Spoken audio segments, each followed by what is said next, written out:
Thank you so much, Preet. What a grand entrance. This is great. Well, hey, everyone. My name's Adam, and I'm here to talk about some hiring insights that I've learned from some really smart people out there. What we're going to do today is kind of go over how the best leaders build and retain their dream teams. So let's just go ahead and dive on in. Over the next 30 minutes, we're going to go deep on best practices on hiring. We're going to start off with a bit of context as to why this talk is a little different from the other ones that are out there. And then after that, we're going to get really specific on what those best practices are on hiring. And then we're going to end the talk with some thoughts on retention. So let's just start with some context. Preet said some things about me, but why should you listen? Let's just start there. Like I said, my name's Adam, and I'm a hands-on learner. I have spent quite a few years now, really intentionally throwing myself into environments where I'm surrounded by high performers and big picture thinkers. Really, I'm just trying to connect, learn, and add value to those who I aspire to be, and I've made a career out of it.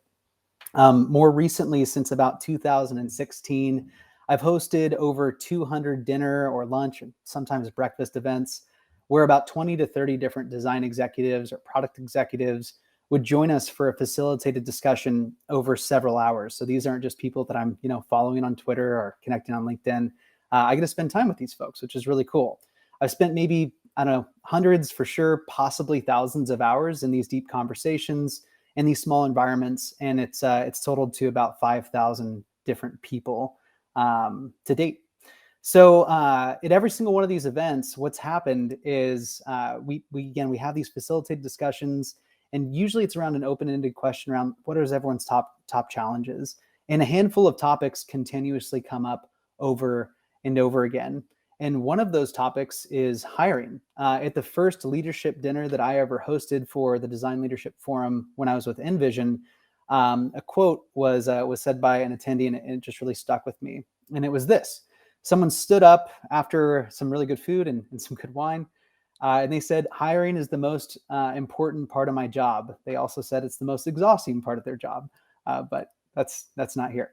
And I remember that when she had first said this to the room, how pretty much everyone shook their head in agreement. Apparently she wasn't alone. The second quote that really stuck with me was a direct response to this one. Someone stood up and shared what was apparently a popular quote. I hadn't heard it. Maybe you have.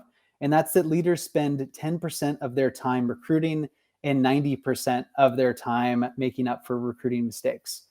There's just so much to unpack in this sentence. And I learned, one, there's an average amount of time. Of course there is, for a leader to be spending on recruiting. I just hadn't thought about it. And two, how much constant damage control is happening in the background. I assumed that this was kind of addressed because of a bad hire, like the chaos that a bad hire can create. But the more that I spoke to leaders, the more that I realized that this just isn't true. It's not just that a bad hire can cause a leader to work overtime, but any non-perfect hire is going to create some sort of management tax on the back end, which is to say that every hire creates a management tax because no one's perfect and everyone requires a bit of management, especially in large organizations. Obviously, you could debate that line for sure, but in large environments, that tends to be true. Another surprise that came later at a separate event is where I learned this. Someone shared that they were measured specifically by their attrition health. This was a design executive, a design leader, a senior director at a major company where bonuses and penalties were directly tied to attrition. Someone at an established enterprise had told us that if they can't keep 92% of their team on a given year, that their employment agreement could be terminated. Now, we all know that leaders are typically measured by the success of their team. We know this. But if a bunch of people leave during a single manager's tenure, it's a bad look for the manager. But to learn that the business had drawn this line in the sand at a relatively aggressive metric, it was just really surprising to me. I didn't think about that, and I certainly hadn't known that was the margin for error. So fast forward a few years into discussions like this, and we get to where we are today. It feels like every day that I see a new Medium article or a LinkedIn post where someone's talking about, how hard hiring is, or gosh, hiring for design is the hardest, or hiring for design or hiring designers has never ever been harder. So I really don't relish public speaking. I'm very nervous right now, but I've been really sitting on this gold mine of insights for a few years now, and I just feel really obligated to share this stuff out.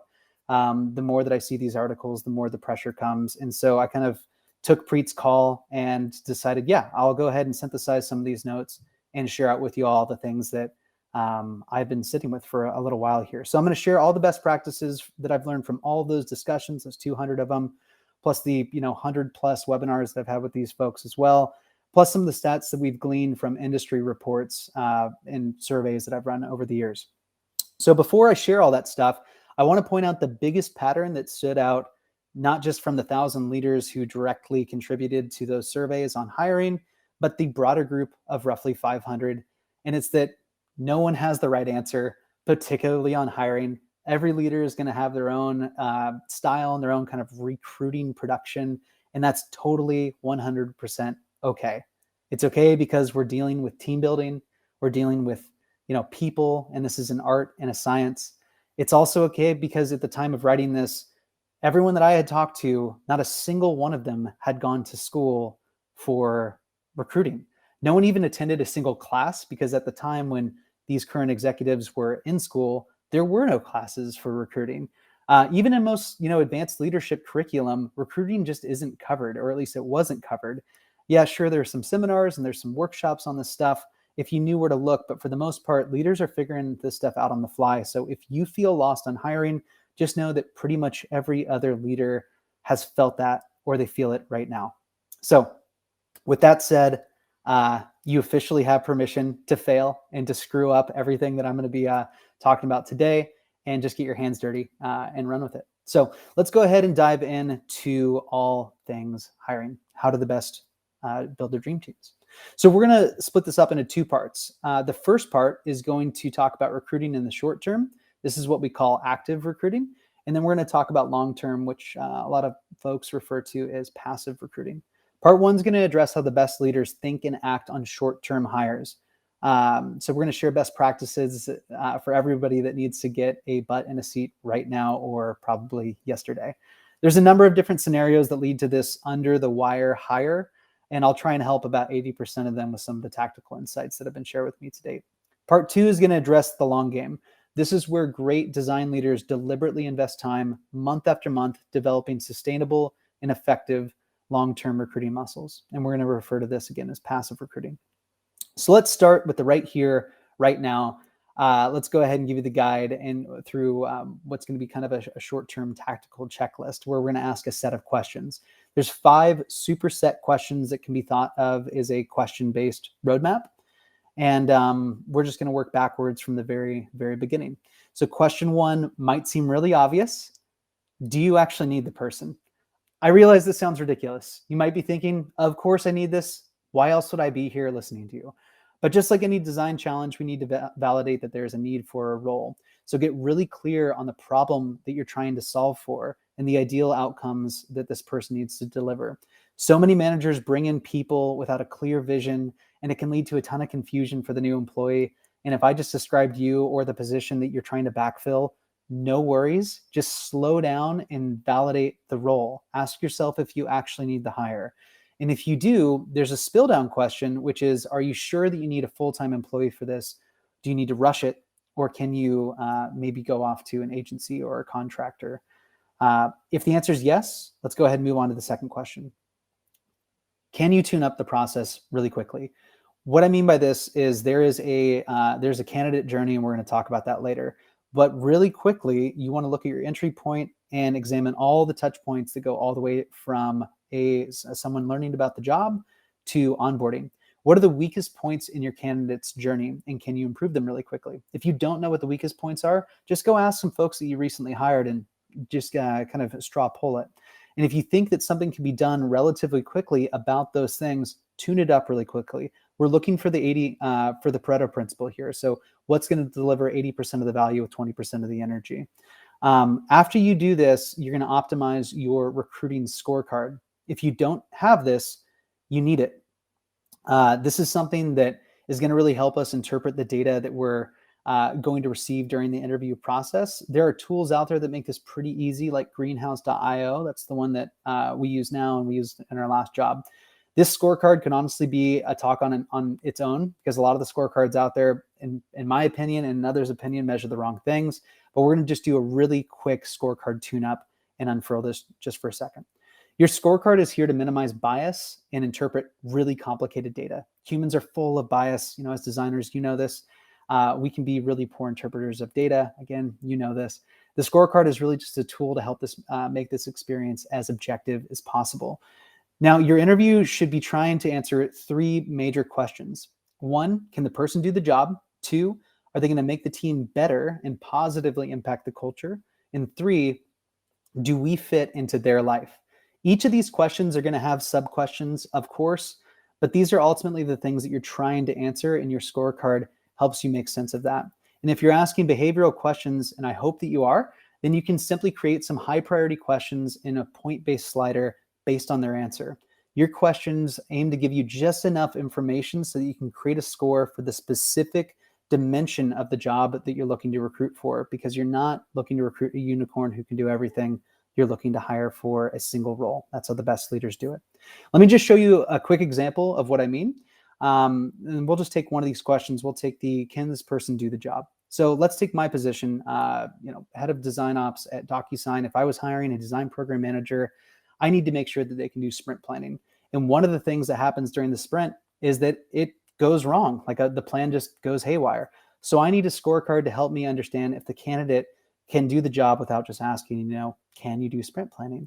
So the scorecard allows me to ask a certain amount of questions and interpret that data, and then come back to review my bullshit meter maybe 6 months after someone was hired. That's the key difference here. And that's the thing that if there's anything that you just take from everything that I've said so far, it's that piece. Most leaders do not come and review the scorecard after the fact. They file it away and it's done. But the best executives, and the ones that I've been learning from, they review this and they do retros, not only after the fact with the entire team, but they do retros much, much later just to assess how well they actually could read somebody, and they are consistently getting better at that. So the takeaway here is the best leaders do not just use these scorecards. They, in the moment, they review them much, much later. All right, so let's go on to question number 3. Unless you're a small business of 1, you should have more than 1 person interviewing the candidate. So what you want to do is you want to, form your hiring committee. Ideally, this is going to be about 5 people involved: the manager, who the role would manage if there's anyone there, 1 or several important cross-functional partners of the team, and the recruiter. I just described potentially many more people, but try and keep it as a small group, 5 or 6. And you align on the following areas. What does success look like after the hire? What are the ideal outcomes? And you want to frame this fairly far out. There's a reason that vesting schedules are for 4 years. So let's just go ahead and take that 4-year mark and say, at the end of the 4 years, what does success look like? What are the ideal outcomes? March back to 2 years, then to 1 year, 180 days, and 90 days. I know it sounds like a lot, but this is just how the best leaders do it.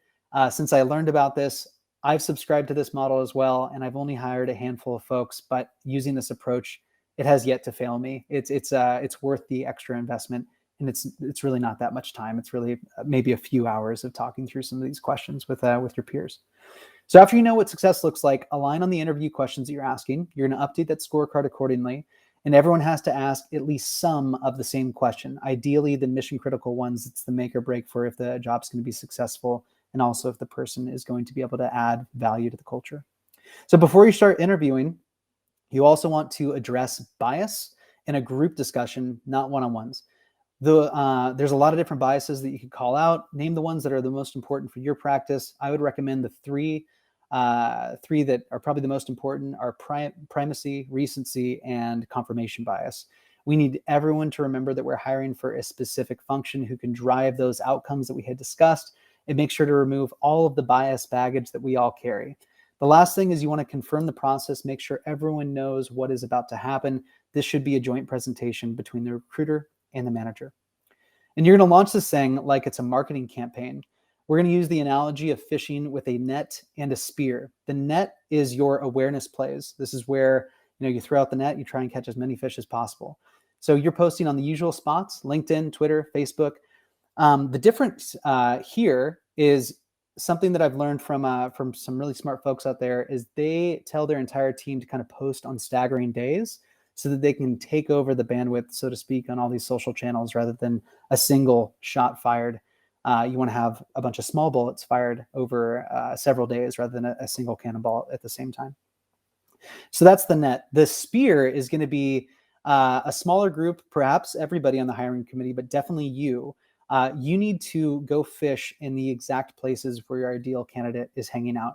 This means contacting the community managers in some of the design communities, making the post in a job channel. And as a pro tip, as Pre could tell you, I can tell you this as a community manager. After somebody makes that post, I really want to help somebody as the person in the middle. But there's a lot going on, and sometimes I might just forget it. So my pro tip is after you make that post in a community, DM the community manager and just let them know that you could use their help and to keep a lookout. Who knows if they can convert, but you're just upping your chances for something that takes maybe less than 2 minutes to do, and you've already invested so much other time and energy. In every case that I just mentioned, remember to diversify your search. You want to post in communities like QT BIPOC, Latinx who design, Blacks who design within, and related leadership communities. Just make sure that your post is inclusive and also tests its accessibility. There's tons of great resources out there for this. Is the last optional thing is, something that not that many teams do. I'm noticing an upward trend of teams that are investing into things like this, but it's not super popular yet. Some of the top performing teams make small videos and post them on Twitter or LinkedIn to show how the team actually works. I've seen, screen recordings in Figma, voiceovers in Miro, actual, back when we were all in the office, or maybe some of you are back there, actual, kind of like GoPro videos where people are taking it around interviewing and just showing how they collaborate so that the candidate can get a taste of how the team works. If you want an example, go Google Epic Jobs Design, and there's an entire website, small business that's set up to performing these services for you. So quick note on all the communities that I just talked about, because it was a lot. Go ahead and screenshot this page really quick. I'm going to give you 5 seconds, and then we got to move on. But go find them and make your post. Okay, that was 5. Here we go. All right, on to the 5th question for the active recruiting. This one's really quick and really easy. You as the leader just need to be continuing to check in with the entire community and asking how everyone's doing. Make sure that everyone's doing the thing that they said that they would do, but that's less of why you're checking in. It's not from a micromanagement standpoint. It's more from a retrospective and supportive, a continuous retrospective. If there's anything that was wrong about the delivery, we're going to be getting live feedback, and we don't necessarily need to wait until the entire end of the hire to do any tune-ups if possible. So whether you do standing meetings or if you just do like daily check-ins on Slack for the project or for the role, I would just encourage you to learn from some of the greats. And what they do is they are doing continuous feedback and check-in with the team to just make sure that everyone's doing okay and that the process is optimized. Great. As a last reminder, these are just kind of the executional best steps for the short-term hire. Everything that we just discussed is very tactical. It should also be included in the long-term passive recruiting practices that we're about to discuss. My hope is that for everything that you just heard, I either validated how you approach things or at least taught you one thing that you can take away from this and tune up. So I'm guessing that you're probably midstream on hiring. There's a ton of it going on right now. I also want to point out this book, Liftoff. I'm surprised that not everyone has a copy of this. It came out last year or perhaps the year before by Chris Avore and Russ Unger. It is jam-packed with information on scaling out a design team, but there's an entire chapter on the best practices in recruiting in particular.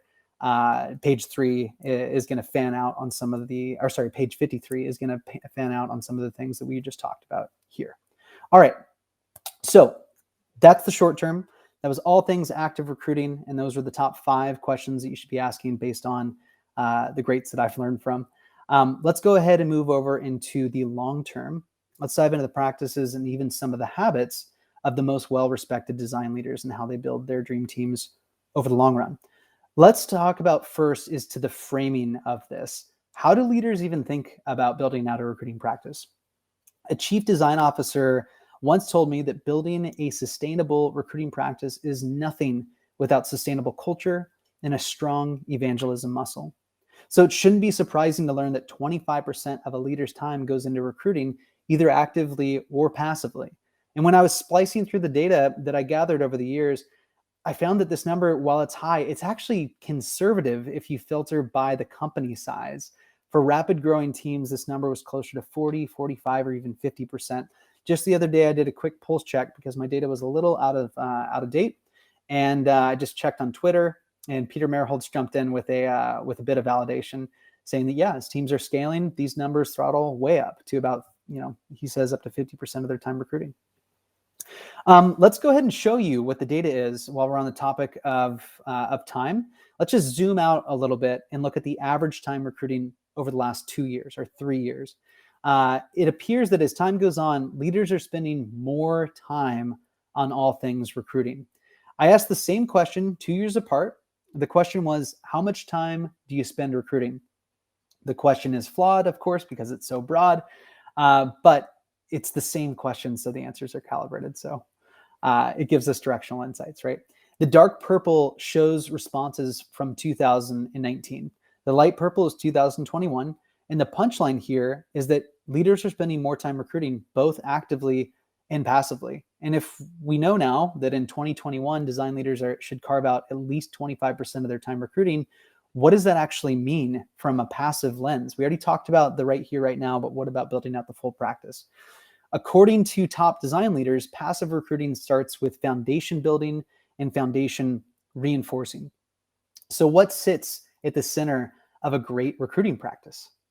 It's the why. It's the purpose, right? And we've probably all heard of Simon Sinek at this point. He's famous for the golden circle. But how is that actually captured?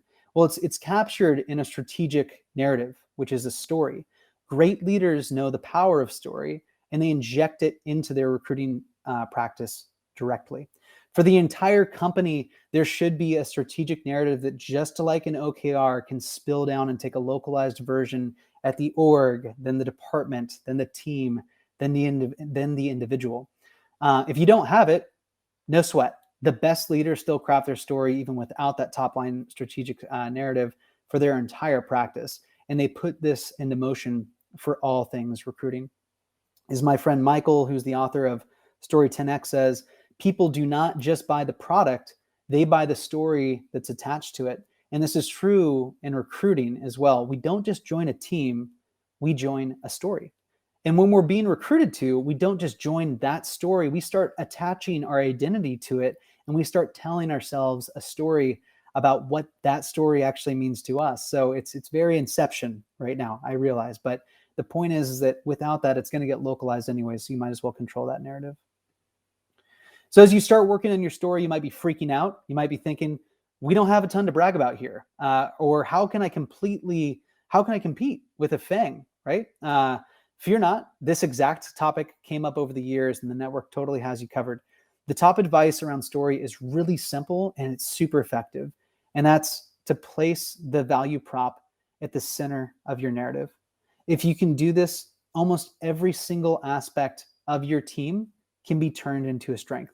Let me show you what I'm talking about. Let's say that you work for a weak brand, and you as the design leader are having a hard time getting people to convert. Honestly, who cares about the weak brand?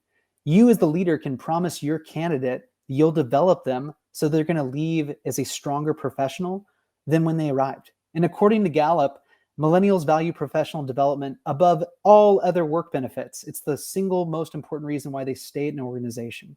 So if you promise a candidate development, there's a really good chance that it's going to resonate. You just have to see it through. Let's say that you have a weak operations or weak design practices. Sell that. People want to have an impact and they want to make a difference. Weaknesses are a huge opportunity for people to feel like their work actually matters, and they'll be able to see that needle move in a way that perhaps they wouldn't at a larger organization. Whatever your organization's strengths or weaknesses are, you can play into this, and it's not manipulation, it's truth, because the design leader is there to ultimately mature the organization. And if you're at a relatively weak company, in whatever dimension of design maturity that means to you, you can ask your team for help, and you can promise them development along the way. So after you craft your story, or even while you craft it, we're going to move on to the second step in developing a long-term strong recruiting practice, which is to invest in the recruiting team. If you have your story that we just talked about, design leaders like to make sure that their recruiting partners are part of figuring out how to operationalize this narrative. Now that sounds obvious, right? Like, of course we have to partner with recruiting to get the job out there. I'm saying as early as possible, if we are to look at the best practices and habits of the greats out there, this is what they do. They approach them as early as possible, sometimes within the first week of hire. And they approach their recruiting department with an offer to help them achieve their goals. They tell them that they're going to dedicate a significant amount of time and energy towards helping find the right fit for the team. They don't wait until their entire recruiting practice is set up. They do this very early in their tenure for two reasons. One, when building out your design recruiting practice, you're not doing this alone, right? Designers, you know this, particularly in an enterprise. These are your cross-functional partners, not cross-functional service providers. Involve them in building out the design recruiting practice, and it will very likely be better than if you designed it in a vacuum. The second reason why they approach them so early is that is for training purposes. We all know that recruiting designers is just different than most other professions, right? And some recruiters just do not take too kindly to being told how to do their job. So instead of approaching them later with this list of the right words to say or the wrong words to say, we can establish a strong relationship early at the systems level. And then later on, when we're starting to have to make some of that feedback, we don't need to teach them how to take the feedback, or it's not as important to teach them how to take the feedback. It's still important. Just we have a little bit more margin of error because we have an established relationship. So if this all still sounds too nebulous, let's go to our third step, which is the great leaders redesign a hiring experience from the ground up. And you can do this with your recruiters. Quick story, last winter, we did a straw poll style survey asking design leaders how many of them had redesigned their hiring journey after COVID. And the results were a bit surprising. Only 10% said that they had redesigned their hiring experience. Nearly half said that they had improved it. 27% said they didn't do anything, and 15% said they never designed it at all. Since I'm seeking out patterns from the world's best, I decided to ask that 10% how they approach the opportunity space.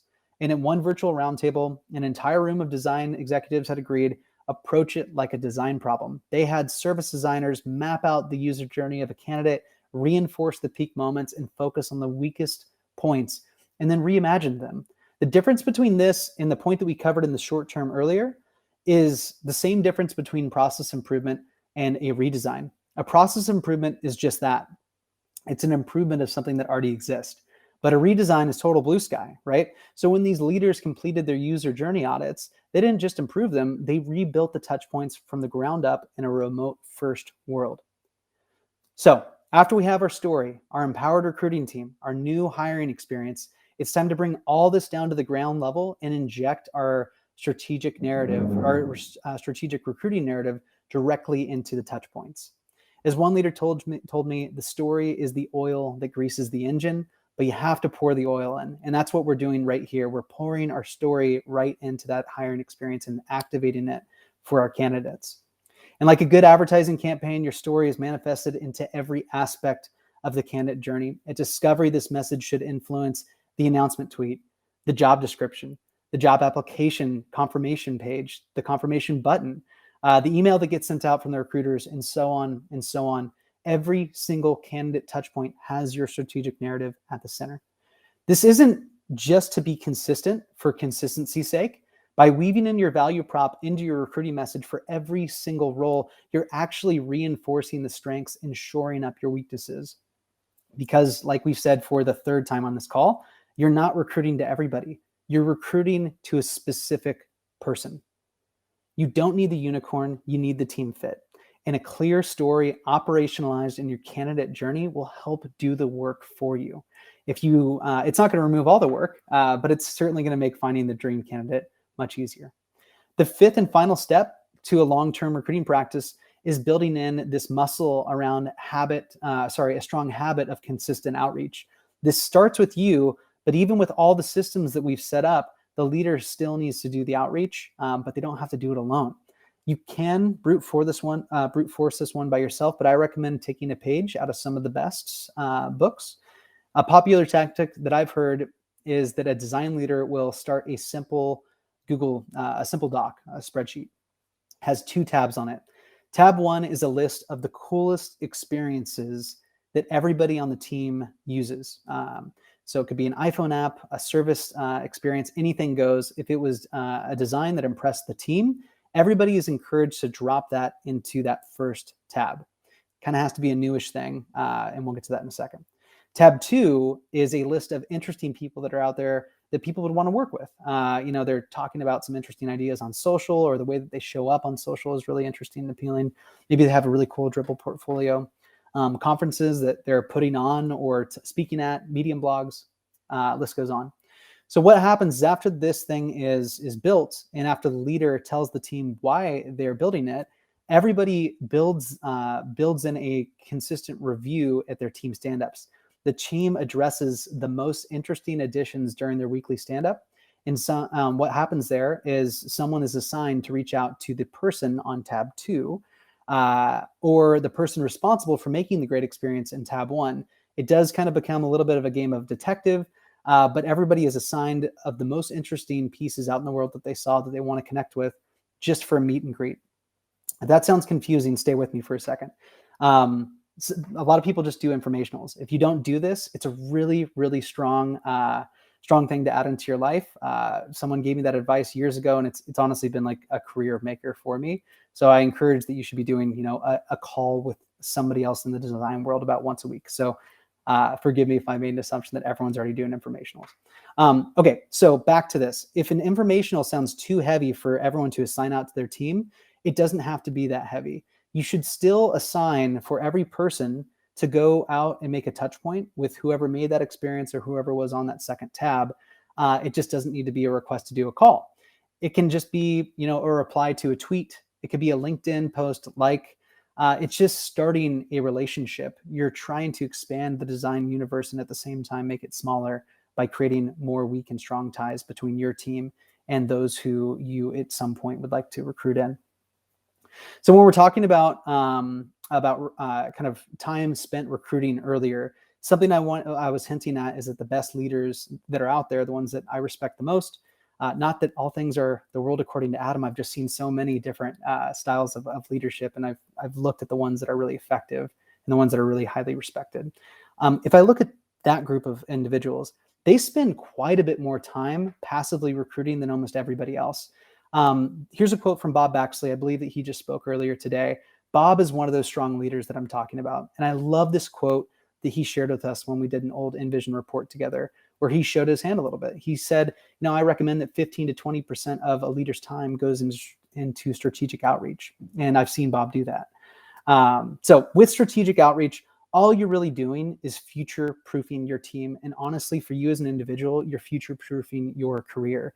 If you do this with intention, and you approach these connections with a community kind of service mindset, that's really all that you need. And you're going to end up being better off as an individual, and your team is going to be better off for it as well. Okay, I know we just covered a ton. Let's just go ahead and give you the best practices overview.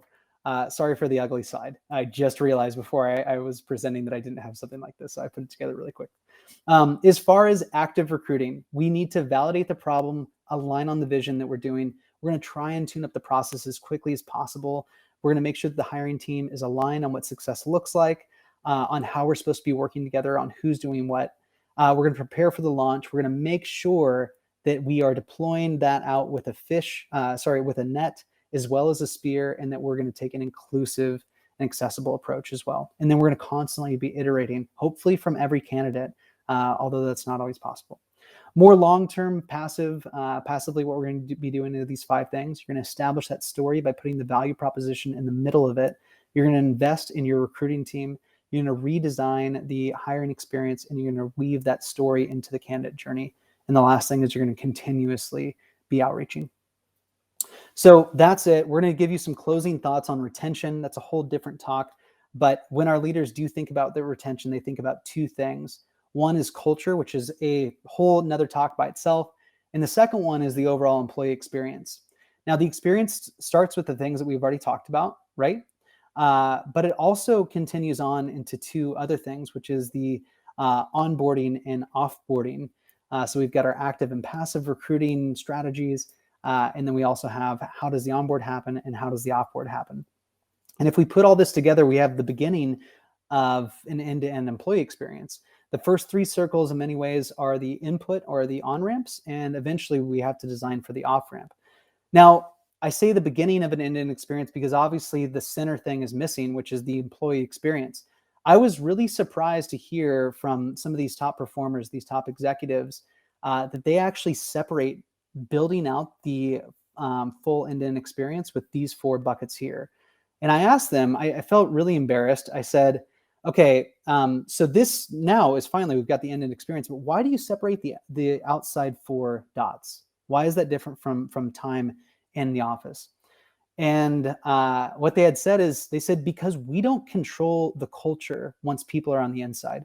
We control those other points. We control our passive recruiting strategies. And then once we activate it, we control our recruiting motion. We control the onboard. We can control the offboard. We cannot control what happens once someone comes in here. At best, we can influence it with systems and with the way that we show up. At best, that we can create a place for people to grow and to connect and to become better practitioners or managers. But ultimately, what happens when people get into those systems is a bit out of your control. And it's really important to acknowledge that. Culture is within all of our sphere of influence, but ultimately it's outside of our sphere of control. And that was just a really interesting insight. And when that clicked for me, it just really helped me delineate how I might go about as an operations professional to just approach the problem space. So I want to leave you with three thoughts on retention. All I can offer are these three things. One, spend time drawing out the on-ramps as well as the off-ramp. The off-ramp is really important and it's missed all the time. Most people miss it. I haven't done a survey on it, but I guess it's a high figure. Do this very deliberately. Two, deliver your value proposition. If you promise to develop people, you better be damn sure that you see it through. Three, when it comes to culture, do as the greats do and focus on building systems for your teams to connect. One great example is the work that Bill Wetherell and Christiane Hamlin have done at DocuSign with the guilds architecture. It's a really cool story of taking communities of practice to the next level and letting the entire design org co-create the culture while also maturing the organization, while honestly also allowing leadership to still be quite involved with that growth. I can say as somebody who was looking for a job just earlier in 2021, Guilds was a bright spot that stood out. It was very unique. I'm a data point of one, but I can say that, as somebody that is kind of on the other end of this presentation, or it was something that ended up attracting me to the team. If you're really curious about Guilds, I recently helped them write an article on it. You can just Google scaling team culture with Guilds and you'll find an article where we break that down a little bit more. That's all. Thank you so much. I hope this is still streaming. Preet, go ahead and hop back on.